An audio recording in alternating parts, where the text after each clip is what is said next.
Olá, olá! Bem-vindos a esta segunda temporada do iPods Pods, é só querer. Sou a Ana Rita Bandeira de Mel e tenho uma fé enorme no ser humano. Acredito que todos nós podemos ir além de qualquer circunstância que possamos estar a viver. Acredito que todos nós conseguimos ir além daquilo que acreditamos ser possível para nós. E acredito também que agora, aqui, neste momento, é o momento em que podemos reclamar o nosso colorido na vida. Como em bom português se diz, está na hora de soltar a franga e fazer acontecer. Bora lá! iPods Pods, é só querer.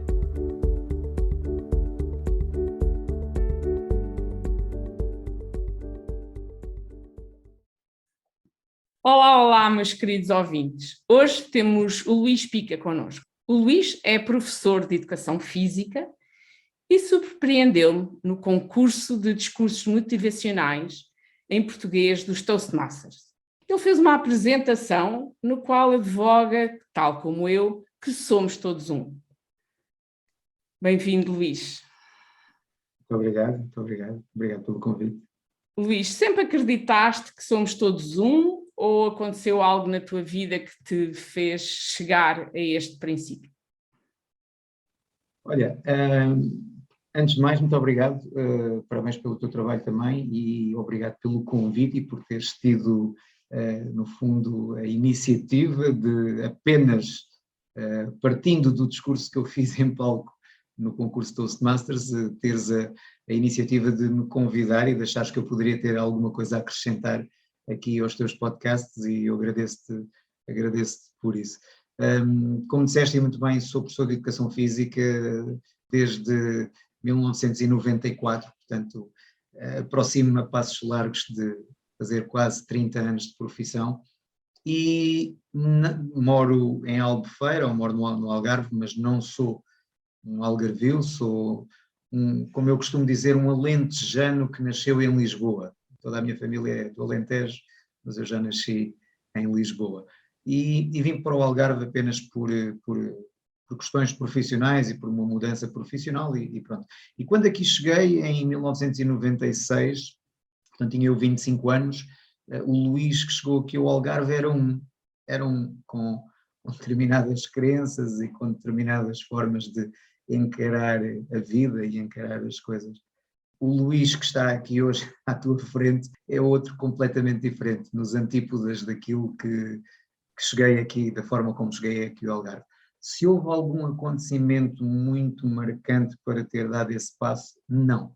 Não houve nenhum acontecimento marcante para ter dado esse início, no fundo, daquilo que muitos anos antes de se falar de desenvolvimento pessoal, de espiritualidade e tudo isso, eu fui dando os meus passos e fui fazendo o meu caminho e a minha jornada, e eu diria que tudo começou a partir dos livros e a partir da leitura.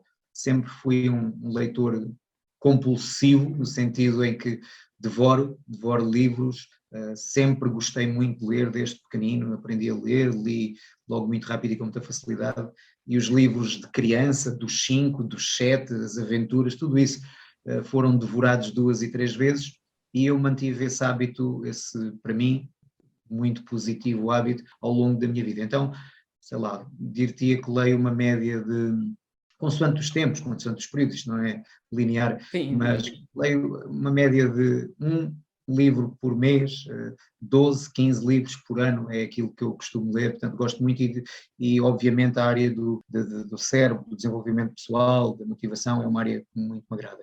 E eu diria, se tivesse que apontar um momento em que tudo começou, diria que foi a primeira vez que li A Profecia Celestina de James Redfield. Okay? Eu diria que foi talvez o livro a partir do qual comecei a questionar, comecei a pôr em causa as minhas verdades, as minhas crenças e depois a partir daí é o mundo. Mais um livro, mais um curso, mais um áudio, mais uma conversa e as coisas avançaram para um patamar em que verdadeiramente aquilo em que eu acredito hoje é consideravelmente diferente daquilo a que o Luís, que chegou aqui ao Algarve em 96, acreditava. A vida vai-nos também levando a questionar aquilo que aprendemos, aquilo que nos ensinaram, não é? e vamos agindo dessa forma. A Profecia Celestina foi também um livro que eu li, que me fez sentido. Eu li esse livro talvez depois da minha filha mais velha ter nascido. Fez muito sentido, mas não soube muito bem como é que eu poderia chegar àqueles princípios. E pus assim tudo um bocadinho, volta não volta, ia lá, voltava a ler, mas não sabia como é que dava. Até que houve uma altura que realmente a vida me fez, no fundo, questionar se onde eu estava era aquilo que me fazia sentido e aquilo que realmente ressoava comigo. Para eu dizer que claramente que não ressoava e, portanto, abrir-me aqui é outra forma de ver. Porque eu acredito nisto, eu acredito que somos todos um e que todos necessitamos de todos. E de alguma forma, ao nós trabalharmos connosco, desenvolvermos em nós determinadas características de paz, de serenidade, de amorosidade para com o outro, mas também para com a vida, no sentido em que, quando eu digo que somos todos uns, é também com as árvores, é também com os pássaros, é com os animais, é com os cristais, não é? Cristais aqui, caros ouvintes, quem não estiver muito nestas áreas, é o que se chamam os minerais. Mas nós falamos com os minerais, nós podemos falar com as árvores, com os animais. Pertencemos todos uns aos outros, não é? Nós respiramos oxigênio exatamente porque, no fundo, o reino vegetal consegue transformar o dióxido de carbono que todos os outros seres vivos expiram novamente em oxigênio, não é? Sem dúvida. É uma visão, obviamente, mais elevada, do meu ponto de vista, quando nós deixamos de nos colocar, fruto de um bocadinho de uma sociedade, da forma como a sociedade, por um lado, leva e vamos educando o ser humano a pensar que ele não vale nada, não tem valor, para que eventualmente cada um de nós não viva a vida plena e abundante e cumprindo o seu propósito que poderia e deveria fazer. Portanto, a sociedade vai de algum modo levando a que nós pensemos que somos apenas uma pequenina peça de toda esta engrenagem. Por um lado isso. Por outro lado, nesta psicose coletiva em que vivemos, por outro lado, às vezes as pessoas colocam-se no centro do universo e no centro de tudo. Portanto, se por um lado a sociedade faz crer que nós não valemos grande coisa e não temos grande poder como indivíduo, por outro lado outras pessoas posicionam-se num patamar de o mundo gira à minha volta, eu sou eu e tudo o resto está cá para me servir. Portanto, quer de um lado, quer do outro, eu acho que não é aqui que nós nos encontramos, é precisamente no meio, num equilíbrio, que é a palavra-chave da vida, sabendo que verdadeiramente nós temos potencial para poder ser, ter e fazer aquilo que quisermos na vida, mas verdadeiramente somos mais um de uma imensidão de seres humanos e seres não humanos, como tu dizias e muito bem, com a ligação com a natureza, com todo o reino animal, vegetal, tudo isso. Somos mais uma peça desta grande engrenagem, este grande ser que é o universo, ou o que quer que seja que se queira chamar. E nesse sentido todos estamos ligados a todos e todos influenciamos todos. Por muito que esta visão egocêntrica do ser humano, sou eu e as minhas coisas e os meus bens, as minhas posses, aquilo que eu penso, as minhas verdades absolutas, e esquecemos de que todos estamos interligados e conectados e que, de facto, é essa evolução pessoal e espiritual em que nós conseguimos subir um bocadinho o patamar de visão e olhar para baixo e ver que estamos todos em pé de igualdade, nós, os seres humanos, todos os outros animais existentes no planeta, todas as outras manifestações de vida na Terra, estamos em pé de igualdade e merecedores do mesmo respeito e da mesma plenitude para existir. E isso é, de facto, das coisas mais difíceis de conseguir, é sairmos desta visão egocêntrica e muito egoica do ser humano como o centro de tudo e o pináculo de tudo isto. Mas pronto, vamos fazendo essa jornada e esse caminho. Sim, vamos fazer, porque não sei se te aconteceu o mesmo. Eu fiquei surpresa no concurso por ti, pela a tua coragem de vires num contexto de Toastmasters falar no Somos Todos Um, mas no fundo, quando eu recordo, seja os discursos em português, sejam os discursos em espanhol, sejam os franceses, os discursos em inglês, no fundo, todos eles, de uma forma ou outra, vieram trazer uma visão que não afirmaram claramente somos todos uns, mas que puseram em causa, no fundo, a forma como a sociedade vive e que realmente há que dar um outro olhar, no fundo, à sociedade ocidental, tal como nós a vivemos e como os mídias nos querem fazer passar, não é? E, nesse sentido, eu percebo que podemos não estar onde nós às vezes eventualmente gostássemos que já estivéssemos, mas o que é facto é que nós já começámos a mudar, já começámos a fazer diferente. E engraçado que até pelos coffee breaks eu percebi que o quanto estávamos diferentes, porque deves ter percebido, houve pessoas que disseram que eram vegetarianas e eles tinham muito pouca comida vegetariana. O que é facto é que havia imensa gente que, não sendo vegetariana, já não comia carne. Portanto, foi muito engraçado chegar ao final dos coffee breaks, por exemplo, inclusive, e ver que o que sobrou foram determinadas comidas porque as pessoas já não comem. Isso quer dizer que, no fundo, a vibração dela já não aguenta comer determinado tipo de comida. Verdade, verdade. É sem sombra de dúvida curioso e lá está, a mudança de todo o planeta e de todo o universo e necessariamente por consequência a nossa também está em movimento, está em marcha. Há pessoas é que eventualmente ainda não pararam para consciencializar esse processo de mudança e às vezes têm algum receio do uso de determinado tipo de conceitos, de palavras que no fundo chocam com aquilo a que sempre acreditaram. Portanto, às vezes as pessoas estão a mudar sem se aperceberem que estão a mudar e não tomaram consciência do grau de mudança que já está a ocorrer dentro delas. Portanto, continuam sempre focadas nelas próprias, sem conseguir, que é muito difícil e que às vezes obviamente nos custa mais, que é olharmos para nós como um observador, não é? Ter a capacidade de sair de nós e de olhar para nós como um observador e pôr-nos em causa, que é algo que acho que é muito difícil para o ser humano, pôr-se em causa. Assumir que aquilo em que acredita possa não ser verdade, que aquilo que faz possa não ser o mais correto, que aquilo que pensa ou que aquilo que diz possa ser diferente e haver uma outra e melhor forma de o fazer. E nesse sentido, às vezes acho que a tomada de consciência, porque eu não acredito na mudança sem tomada de consciência. Isso é um novo hábito que vai ser feito sem que eu o assuma, sem que eu o integre naquilo que sou, não é?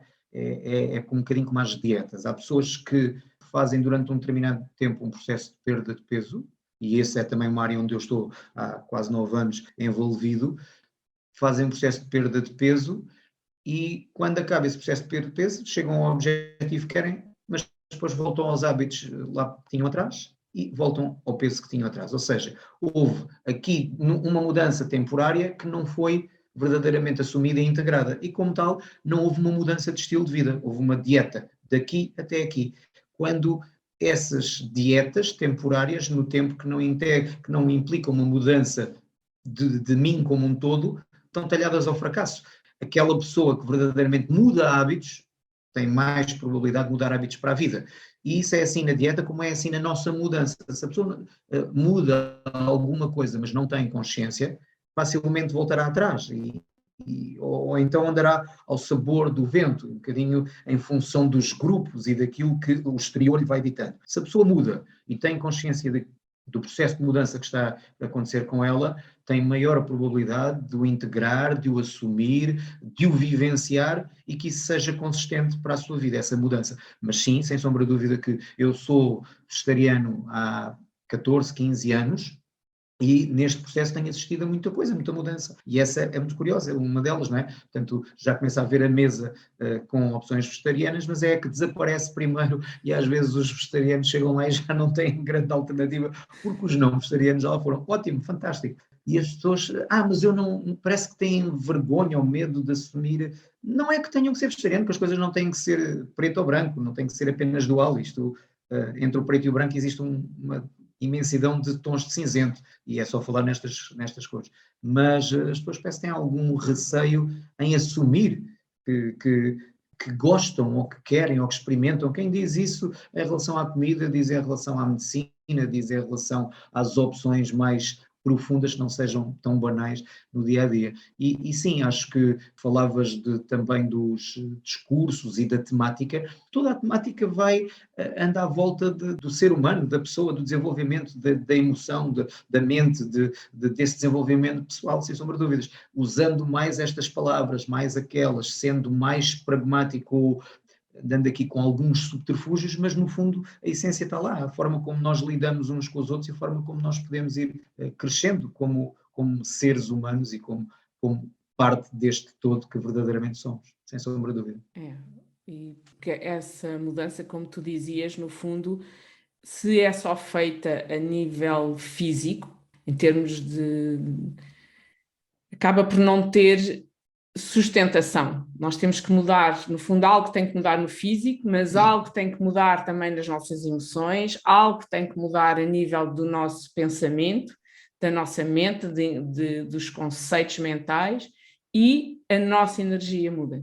E quando mudam os quatro, então sim há no fundo a mudança que é sustentável, não se perde ao longo do tempo, porque na realidade eu vejo muito a dependermos todos muito uns dos outros. Não sei se te acontece, mas eu às vezes dou por mim a agradecer coisas simples. Por exemplo, nós agora estamos aqui numa sessão Zoom. Estamos sentados numa cadeira. Teve que haver um engenheiro que pensou na cadeira, teve que haver alguém que fez os tecidos, teve que haver mão de obra que tivesse os moldes e que, pronto, de alguma forma a fizesse, mas depois da fábrica teve que chegar às nossas casas, não é? E quem diz a cadeira diz a roupa que nós temos vestida, diz os computadores que nós estamos a servir, tudo, não é? E, portanto... sozinhos, o que é que nós somos? Não somos nada, porque nós precisamos sempre do outro, precisamos do agricultor, precisamos de tudo. O outro traz-nos sempre qualquer coisa. E nos dias que estamos, às vezes até mais em baixo, é um sorriso do outro que nos eleva, outro dia é outra pessoa que está mais triste e somos nós que o ajudamos a levantar. E acredito que tu, como professor de Educação Física, tenhas muito essa experiência com os teus alunos. Sim, e deixa-me só dizer outra coisa antes que me suscitou essa tua intervenção, antes de ir para o meu lado profissional de professor, mas no fundo aquilo que tu fizeste agora relativamente à cadeira, ao computador e a todas as coisas que no fundo estão aqui como bens materiais que nós estamos a usar para poder ter este momento, o que tu fizeste foi aquilo que falávamos há pouco, que é afastaste um bocadinho do uso que tu fazes de cada uma destas coisas para observar e para refletir e para te questionar sobre a cadeira, quem fez, quem não fez, quem concebeu, o computador, etc, etc. Portanto, subimos um bocadinho no sentido de olhar e refletir sobre aquilo que normalmente temos como dados adquiridos. E dados adquiridos não só do ponto de vista material, mas depois também do ponto de vista de nós.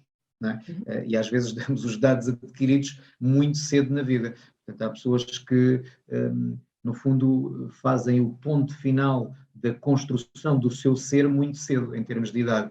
E eu sou assim, já não mudo. Olha, toda a vida fui assim e já não vou mudar.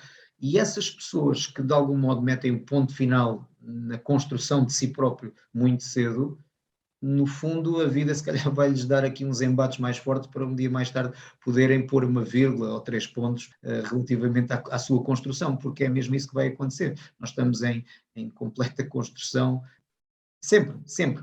E pôr-nos em causa e acharmos que verdadeiramente nós não somos um produto fechado e encerrado, quer eu, como ser único e especial que sou e que todos somos, quer nesta ligação e nas relações que temos uns com os outros, isso faz com que nós tenhamos uma perspectiva muito mais positiva, altruísta, de ajuda, de nos ajudarmos. Se nós acharmos que estamos já, no fundo, fechados como o produto final, o mais perfeito que pode haver, vamos encarar como o outro também dessa forma. Se nós encararmos que estamos sempre todos em construção, obviamente estamos muito mais abertos e muito mais receptivos a ajudarmos, a aprendermos, a dar e a receber uns com os outros. Eu acho que isso é fundamental. E as pessoas se vão sentindo cada vez mais, e há cada vez mais pessoas a sentir de facto que isto é um equilíbrio entre o dar e o receber, entre o dentro e o fora, o de cima e o baixo, todas estas coisas que eventualmente são chavões, mas que são chavões que têm que ser postos em prática na nossa vida e que têm que ser vivenciados, caso contrário são mera teoria. Indo para o meu lado enquanto professor, eu verdadeiramente sei que não é o mais habitual, mas eu tinha para aí 10 anos, estava a entrar no quinto ano, no atual quinto ano do segundo ciclo, e eu sabia que queria ser professor de educação física. Okay, muito cedo, não esperei até o 12º ano para ver onde é que me ia inscrever, portanto foi muito cedo aquilo que eu sabia que queria estar ligado a jovens, a ensinar no desporto, no estilo de vida ativo, saudável, eu sabia disso. E assim foi, sou professor há quase 30 anos, como dizia há pouco, e fui durante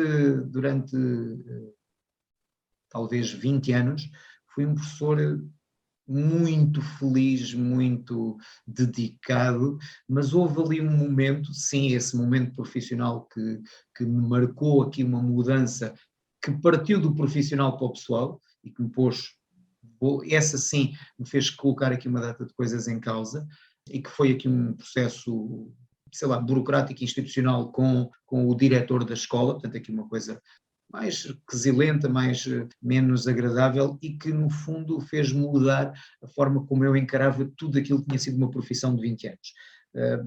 Inverteu completamente e isso fez-me durante, sei lá, talvez 6 anos, estar na minha profissão apenas porque tinha que ganhar dinheiro para sustentar a minha família também. Portanto, perdi toda a paixão e perdi toda a emoção que tinha como professor.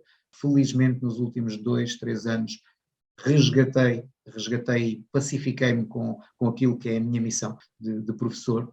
Hoje tenho o privilégio de estar a lidar com turmas de quem gosto muito, que gostam muito de mim, temos uma relação fascinante, temos um ambiente na sala de aula de crescimento, quando pessoas, eles e eu, o processo e o meio é o desporto, é as atividades físicas e desportivas, mas verdadeiramente aquilo que me fascina, mais do que ensinar os desportos a miúdos que se calhar nunca mais os vão fazer na vida, é ensiná-los a acreditar neles próprios, a elevar a sua consciência, a perceberem que têm um potencial incrível que têm que manifestar, e eu faço isso no contexto das minhas aulas.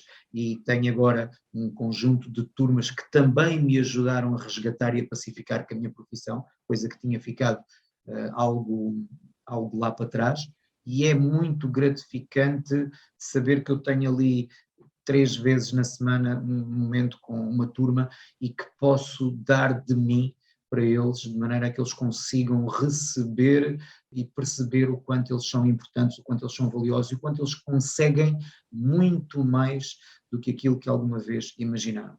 E a escola neste momento não está a ser isso. Eu sou um assumido frontal crítico da forma como a escola, enquanto instituição, está a educar os jovens. Está longe de ser aquilo que eu acho que a escola deveria ser. E eu estou lá por dentro, vou procurando no meu contexto, na minha ilha, que é a minha sala de aula, meu espaço, no meu pavilhão, no ginásio, fazendo o contrário, mas verdadeiramente a escola não está, no meu sentido crítico, não está a fazer aquilo que deveria fazer, que é a alimentar os sonhos, a potenciar o crescimento deles como pessoas e como jovens com conhecimentos preparados para a vida. Está longe disso, longe, longe disso. Sou muito crítico em relação à escola neste momento. Sim, eu acho que o modelo de escola foi um modelo criado para, no fundo, alimentar as fábricas e para as pessoas, no fundo, não pensarem. E neste momento, e principalmente agora que estamos a sair da pandemia, o que as pessoas, eu vejo muitas pessoas no fundo, darem um basta a empresas que, no fundo, exploram, porque eu considero que é explorar, haver um horário de trabalho de 8 horas por dia e exigir 12 e 14 horas de trabalho permanentes, não é um pico, é em permanência, e há muita gente a dizer basta, não quero, há outros valores e a arriscarem fazer coisas por elas próprias. Isto vai dar que de futuro, eles próprios vão questionar aquilo que aprenderam. E a escola vai obrigatoriamente ter que mudar, porque também o universo está sempre em evolução, está sempre a renovar-se e a reinventar-se, e a escola vai ter que sofrer também esse. Eu acredito que a escola vai ter que fazer esta adaptação. Quando? Não sei. Neste momento eu acho que é a nível celular, se tu queres dizer, é este professor que faz a diferença naqueles alunos, é este professor que faz a diferença naqueles alunos. E nós sabemos o quanto um professor pode tocar o aluno. Sem dúvida. De uma forma positiva ou de uma forma negativa. Por isso, trazeres essa tua, no fundo fizeste o resgate de ti como professor, ao mesmo tempo que foste impulsionando os teus alunos a olharem-se de uma forma diferente, não é? E essa interação, esse permanente dar e receber, eu acho que a vida é esse dar, é uma dança de dar e receber, como eu costumo dizer. A vida é uma dança de dar e receber, à qual eu chamo partilha. É muito bonito, nunca tinha ouvido dessa forma, mas agrada-me particularmente, tendo em conta que a minha ligação à dança é de quase 20 anos, fui professor, bailarino, fui coreógrafo de vários tipos de dança, portanto, ok, estou preparado então para continuar a dançar esta dança de dar e receber, que é a vida. Maravilha, gostei dessa metáfora, muito bom. Mas sim, sem sombra de dúvida que a escola, eu costumo dizer um bocadinho, a escola é uma escola do século XIX, com professores do século XX a trabalharem para alunos do século XXI, com o mundo já quase não tarda nada no século XXII. Isto é uma coisa diabólica em termos de incongruências, não é? E o sistema acaba por forçar muito os professores a manterem a engrenagem tal e qual como ela está. Quando algum professor tem a ousadia de fazer diferente ou não, ou é muito seguro de si daquilo em que acredita, ou então rapidamente é triturado pela engrenagem que não permite que haja essas mudanças. Agora, eu acho que a escola é a instituição que deveria ser mais transformadora da vida de uma pessoa, porque neste momento estamos 18 anos lá, 18 anos significativos, temos uma educação para todos, portanto todos lá vão, e poderia haver em 18 anos uma transformação incrível das pessoas que entram para lá e a forma como saem. E se calhar não está a ver isso porque não interessa a quem controla verdadeiramente o sistema, não interessa que saiam de lá jovens com iniciativa, críticos, ponham as coisas em causa, porque apesar de tudo, os professores, mesmo que de uma maneira geral propaguem que querem que os alunos tenham iniciativa e sentido crítico, quando algum aluno assume verdadeiramente esse papel, o professor às vezes não está preparado para lidar com essa iniciativa, com esse sentido crítico. Então protege-se um bocadinho com a autoridade do professor sobre o aluno. Mas, obviamente, que há bons exemplos, eu não estou a dizer que a escola é toda igual, estou a dizer a escola, enquanto instituição, parou no tempo, mas há, obviamente, do ponto de vista de exemplos e situações que são muito meritórias e muito transformadoras dos alunos, mas mais numa lógica isolada daquele professor, daquelas turmas, não como um modelo de transformação. Não, ainda não. Ainda está muito parado e é urgente que mude. Sim, mas olha, sabes, todos nós vimos de duas células que se fundiram, que se foram multiplicando e hoje são não sei quantos quadrilhões de células é que nós temos e que continuam sempre nesta mudança, porque nós não temos, no fundo, nenhuma das células que nasceu connosco, não é? Por isso, tal como nós vimos de duas células, eu acho que é importante valorizarmos essas pequenas células que vão mexendo no sistema, que vão deixando sementes nesses alunos, porque hoje são alunos, mas eles amanhã serão professores, amanhã estarão na vida ativa. E isso vai fazer, com certeza, que eles tenham uma forma diferente de vivenciar, de se ligar, quer à vida, quer às outras pessoas. Isso concordo contigo. Acho que sim, acho que é uma visão positiva, otimista, inspiradora daquilo que pode ser uma mudança, parte do pequenino para o grande. Isso sem sombra de dúvida. Posso estar mais de acordo contigo e é precisamente por eu acreditar nisso que continuo a fazer o meu trabalho e continuo a inspirar, a motivar e a ir para além daquilo que me é exigido no contexto apenas da minha área de intervenção, que é o desporto e a atividade física. Vou muito para além disso e vou partilhando, vou questionando, vou colocando-os a pensar e a refletir sobre determinadas coisas e, acima de tudo, que eles percebam que eles têm que construir a verdade deles e não têm que ser uns atores passivos da construção da sua vida, porque muitas das vezes quer os pais, quer os professores, quer a sociedade acabam por impor as verdades ao outro. E nós sabemos que somos nós que temos que construir as nossas verdades e verdadeiramente a sociedade está em mudança. A escola tem vindo também a mudar em algumas áreas, fruto daquilo que vem de fora para dentro da escola, sem sombra de dúvida. E pronto, e nós estamos lá e temos que ir, no fundo, fazendo essa viagem e procurando ver até que ponto é que conseguimos ir dando um toque aqui e ali naquelas almas que passam por nós e que são às vezes 150 a cada ano. A cada ano. Olha, Luís, obrigada por esta conversa e vamos dançar esta dança do dar e receber eterno. Muito bem, eu é que te agradeço o convite e a oportunidade de estar aqui um bocadinho à conversa contigo e pronto, esperar que possa ter deixado alguma semente de reflexão e de um olhar diferente em alguns dos teus ouvintes, por isso espero que tenha valido a pena também para eles ouvirem aqui esta nossa conversa, mas acima de tudo valeu para mim, valeu para ti com toda a certeza. Eu acho que é mesmo isto, nós fazermos aquilo, de certa forma somos impulsionados pelo nosso coração a fazer qualquer coisa e depois temos que deixar a vida correr e levar as conversas, porque às vezes estamos à espera de haver nomes muito grandes, figuras que nos impactem, quando no fundo às vezes quem nos impacta é a pessoa que está ao nosso lado, é o nosso vizinho, sabes? Eu acredito muito nisto e por isso eu também gosto de trazer aqui ao iPods Pods, é só querer, pessoas normais. Claro. Não tem que ser aquele perfil do Facebook ou do não sei quê, que tem não sei quantos seguidores no Instagram.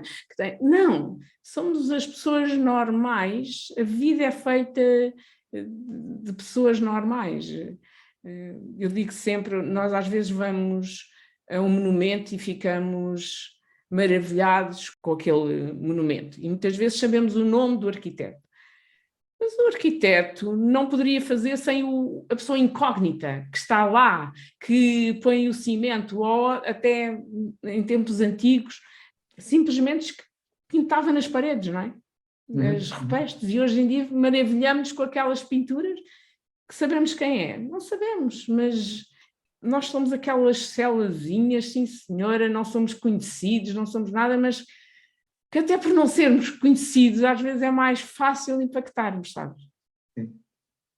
Olha, vou terminar aqui com uma citação de Neil Donald Walsh, que escreveu Conversas com Deus, e que diz que verdadeiramente o maior problema da humanidade é, por um lado, ter a noção de que estamos separados, quando o que é verdade é precisamente o contrário, é que somos todos um, como começámos esta conversa, e esse é um dos problemas da humanidade, é continuar a achar que estamos separados, todos, quando é este ser global que todos pertencemos que verdadeiramente faria com que nós melhorássemos, e por outro lado, continuar a maioria das pessoas a achar que nós somos seres materiais, que de vez em quando podemos ter experiências espirituais, quando a verdade somos o contrário, somos seres espirituais a viver aqui um momento de materialidade. É isso que eu acredito também, e no fundo é uma mudança que eu tenho vindo a fazer e que procuro ir passando, ir inspirando à minha volta também. Olha, Luís, obrigadíssima e até uma próxima oportunidade. Obrigado, Ana, obrigado.